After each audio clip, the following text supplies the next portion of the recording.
untuk kita semua. Om Swastiastu, Namo Buddhaya, salam kebajikan. Pada kesempatan kali ini, kami dari kelompok 1 akan mempresentasikan tugas kami, yaitu perubahan sosial di lingkungan sekitar. Ya, tapi sebelumnya terima kasih pada Pak Dedi karena telah memberikan kesempatan bagi kami untuk maju dan mempresentasikan materi berikut ini. Ya, di sini pun juga ada anggota kelompok, yaitu ada saya Aisyah Hana Syuhri sebagai ketua kelompok, lalu ada Aliza, Melinda, Rafli, Reski, Jasmine, dan Ria. Ya, oke. Sebelumnya kita semua sudah belajar ya, apa itu perubahan sosial. Perubahan sosial adalah aspek-aspek yang berubah dalam kehidupan masyarakat. Nah, yang berubah itu apa saja? Ya, bisa dari penampilan, bisa dari sikapnya, bisa dari sikap moralnya. Nah, di sini contoh yang pertama yaitu jenis pembayaran. Kalau dulu kita pembayarannya hanya bisa menggunakan cash atau uang langsung, uang tunai, sekarang seiring berkembangnya zaman sudah ada aplikasi namanya QRIS yang bisa membayar dan bertransaksi menggunakan scan barcode saja. Nah, ya selain itu juga ada QRIS, ada OVO, dan ada GoPay. Ya, di sini gambarnya. Nah, lalu apa saja dampak positif dan dampak negatifnya? Dampak positif yang pertama yaitu satu, kita terbebas dari kuman yang tertempel pada uang kertas. Maksudnya bagaimana? Ya, maksudnya seperti uang kertas kan sudah berlaku ya sejak zaman COVID-19. Nah, pada zaman itu kuman-kumannya pada nempel di kertas. Nah, kalau kita menggunakan QRIS, kita bisa terhindar dari kuman tersebut. Lalu yang kedua, tidak ada kecurangan karena tidak ada uang yang diteluk. Maksudnya apa? Ya, misalnya contohnya nih ya, kalau misalnya ada pedagang lagi jualan dan ada pelanggannya.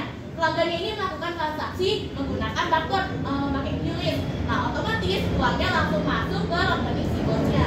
Jadi tidak ada tuh namanya karyawan atau pegawai yang di sana mengambil ataupun korupsi lah istilahnya. Ya, jadi lebih aman ya kalau pakai QRIS. Lalu dampak negatifnya ini apa? Ya, yang pertama, orang yang sudah lanjut usia atau manula kurang bisa menggunakannya. Kenapa? Karena balik lagi faktor usia ya. Yang biasa kalau orang tua tuh kita bilang kurang update atau gaptek, makanya kurang bisa menggunakan QRIS. Lalu yang kedua, dikenakan biaya admin. Biasanya kalau menggunakan QRIS itu ada biaya admin ya.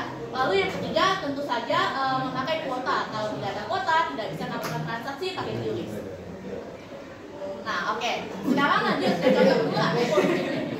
Ya, transportasi. Kalau dulu tuh kita jalan-jalan atau pergi kemanapun, kalau zaman dulu kan pakai bemo ya. Sekarang seiring berjalannya waktu, ya orang kini sering bepergian menggunakan Grab atau Gojek, ya daripada menggunakan kendaraan pribadi. Karena menurut beberapa orang kalau menggunakan kendaraan pribadi itu capek lah ya, ribet atau repot. Karena capeknya kenapa? Karena kita harus nyetir kan, kalau pakai Grab kan kita kan dibonceng ya, jadinya nggak capek. Nah, untuk angkot sendiri pun, untuk angkot sendiri biasanya itu lebih sering menggunakan Jaklingko. Seperti ini kartunya, saya yakin juga teman-teman punya ya kartu Jaklingko, biasanya untuk pulang sekolah juga gitu. Afifah punya kartu Jaklingko nggak? Ya punya. Jadi itu contohnya teman-teman. Nah, selain kedua ini transportasinya juga ada MRT, lalu ada TJ atau Transjakarta ya. Seperti ini gambarnya. Oke. Dampak positifnya apa? Yang pertama, dapat mengajukan UMKM. Lalu yang kedua, dapat membantu mengurangi utang negara dengan menggunakan pajak dari aplikasi tersebut. Jadi bisa membantu mengurangi utang negara dengan menggunakan pajak Gojek, Maxim, ataupun yang lain-lain. Lalu yang ketiga, efisien dan anti ribet sehingga penggunanya tidak capek di jalan. Ya, jadi penggunanya itu penumpangnya dibonceng, jadinya nggak capek. Lalu dampak negatifnya apa? Yang pertama, manusia menjadi malas karena dibikinnya instan. Lalu yang kedua, kadang banyak driver yang suka cancel. Misalnya kabar kita kecelakaan lalu masuk rumah sakit, nah kita harus buru-buru ke rumah sakit. Namun karena alasan terlalu jauh ataupun servernya lagi ramai, makanya di cancel. Nah itu jadi kurang efisien ya kalau kita dalam keadaan genting atau dalam keadaan darurat. Lalu yang ketiga, driver ugal-ugalan yang kadang membuat penumpang panik. Nah selain ini masih berhubungan juga ya dengan Grab. Kalau misalnya dulu kita tuh harus datang langsung ke tempat makannya, makan di tempat. Sekarang kita sudah bisa nih memesan menggunakan Grab lalu makan di rumah. Seperti orang ini contohnya, ya karena lebih efisien aja gitu, bisa menghemat waktu, bisa menghemat tenaga, dan tidak repot juga. Jadi ini orang pesan lewat Grab lalu makan di rumah.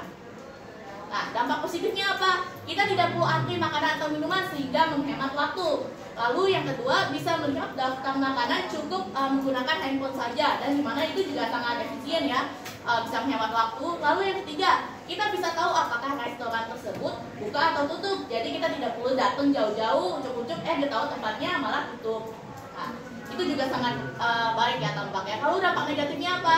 Jika kita tidak melakukan pembayaran via GoPay atau OVO, itu biasanya driver itu enggan menerima pesanan. Lalu yang kedua, biaya makanan di aplikasi sama di tempat langsung itu biasanya berbeda. Contohnya di aplikasi beli mie gacoan, iya 22.000, pas di tempatnya langsung tuh cuma 19.000. Jadi kalau lewat aplikasi itu biasanya relatif lebih mahal. Ya, lalu di sini selanjutnya ada kantong belanja. Ini jika pergi ke pasar modern nih teman-teman, biasanya penggunaan plastik kresek atau plastik kantong kresek itu udah gak digunakan ya. Kita harus membawa kantong belanja sendiri atau yang biasa disebut tote bag. Ya, gunanya apa nih membawa tote bag ini? Tentu saja untuk mendukung gerakan Go Green, lalu untuk mengurangi sampah plastik. Ya, seperti ini contohnya teman-teman. Lalu apa saja nih kelebihan dari tote bag? Yang pertama nih, tote bag nih tidak mudah jebol. Jadi kalau belanjaannya berat tuh tidak mudah robek seperti kantong kresek biasa. Nah, lalu yang kedua, bisa tahan lama hingga bertahun-tahun, jadi bisa dipakai berkali-kali. Dampak negatifnya apa? Nah, ini tote bag ini nih biaya produksinya nih jauh lebih mahal daripada plastik biasa. Lalu yang kedua, jika lupa membawa tote bag, itu biasanya diwajibkan membeli. Jadi kalau misalnya kita lupa bawa tote bag, itu biasanya tuh diwajibkan membeli. Ya karena balik lagi ke poin 1, produksi tote bag ini jauh lebih mahal daripada produksi kantong kresek biasa. Nah, oke. Selain dari kantong plastik atau kresek yang diubah menjadi tote bag, sekarang sedotan pun juga udah begitu tuh. Sedotan yang awalnya dibuat dari plastik, sekarang ada versi yang terbuat sedotan dari stainlessnya. Ya, contohnya seperti ini teman-teman. Nah ya, ini nih bisa mengurangi produksi sampah plastik juga dan mendukung Go Green. Cuma ini cangkupannya nih, perubahan sosial cangkupannya masih berskala kecil ya, karena memang masih banyak orang yang belum tahu apa itu sedotan stainless dan masih sedikit juga pengguna sedotan stainless. Nah, lalu ini kelebihannya apa? Dampak positifnya yang pertama dapat mendukung Go Green. Dapat mendukung Go Green. Lalu nih sedotannya bisa dipakai berkali-kali. Lalu yang ketiga ini juga anti karat. Lalu dampak negatifnya apa? Ya kalau kita tidak hati-hati saat meminum menggunakan sedotan ini, karena ini suka mengaduk gusi atau giginya jadi sakit gitu. Itu kalau tidak hati-hati ya. Lalu yang kedua, kalau ini nih biaya produksinya jauh lebih mahal daripada sedotan plastik biasa. Nah, oke, sekarang kita ke segmen baru teman-teman, yaitu perubahan yang paling menonjol. Dari kelima contoh tadi ya, kami akan mengulas ini nih, si QRIS ini. Kenapa? Karena si QRIS ini nih paling banyak dan paling umum digunakan di Indonesia. Ya, sebagai contoh saja ya, di Lipo Plaza pun kalau mau beli makanan, minuman atau kue, itu saja pembayarannya sudah pakai QRIS. Lalu di sekitaran Condet ada warung nasi padang, warung Madura, tahu kan ya warung Madura? Itu penggunaan transaksinya pun juga sudah menggunakan QRIS. Lalu untuk Mall Aeon sendiri pun rata-rata di setiap lokasinya itu pembayarannya juga menggunakan QRIS. Ya, jadi QRIS ini sangat umum digunakan ya, karena dapat memudahkan penggunanya untuk melakukan transaksi. Terus pakai QRIS ini juga simple, tinggal scan barcode aja gitu. Ya, boleh? Apa? Oke, ya. Demikian presentasi dari kelompok 1. Semoga apa yang disampaikan dari kelompok kami dapat dimengerti oleh kalian semua. Terima kasih. Wassalamualaikum warahmatullahi wabarakatuh.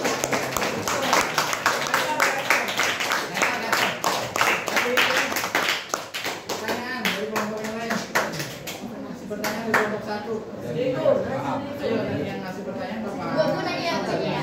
Silakan dari kelompok 2, dari kelompok 3, 4, 5, Natasha. Jadi kesimpulannya perubahan sosial itu selalu memberikan dampak negatif dan dampak positif. Tetapi perubahan sosial ini merupakan upaya-upaya yang dilakukan manusia sebagai cara untuk alternatif atau lebih efisien ke depannya. Jadi memudahkan pengguna untuk bertransaksi atau dalam segala hal apapun. Oke, dan cukup Natasha jawabannya. Ada lagi, ayo selain Natasha. Ayo boleh teman-teman. Boleh, teman-teman ya. Pertanyaan kelompok 1. Amira mau nanya nggak? Amira tadi kelompok mana? Diogo. Jami. Kasih pertanyaan. Ayo dari kelompok yang lain. Apakah tentang materi yang tadi dibawakan sama kelompok 1 atau yang di luar yang kepada kelompok 1 juga boleh? Ayo.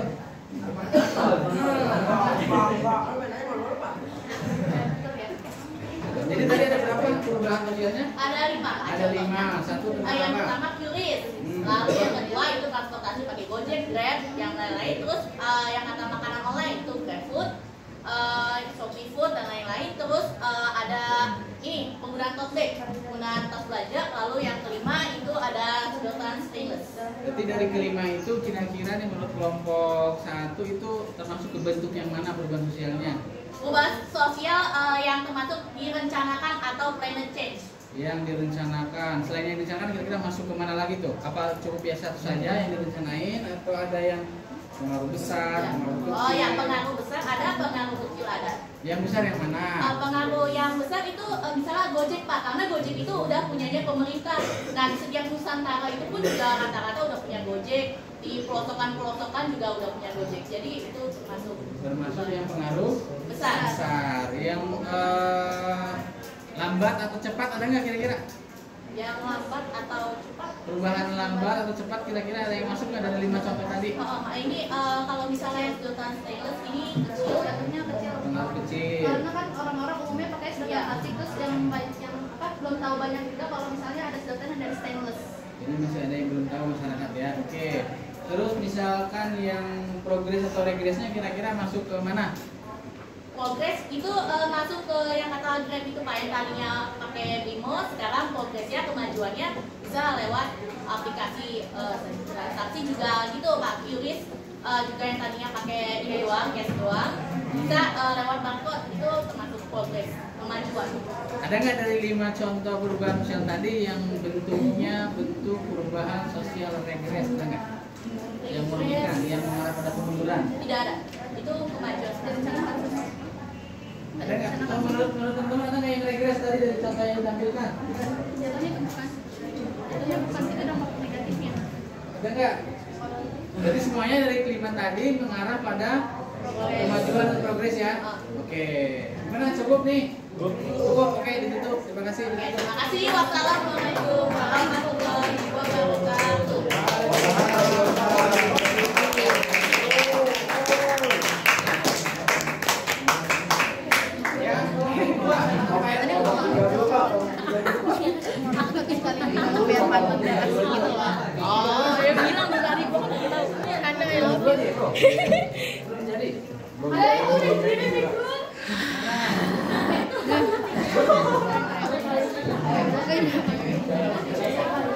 So I just presentation today and I hope it's going to well because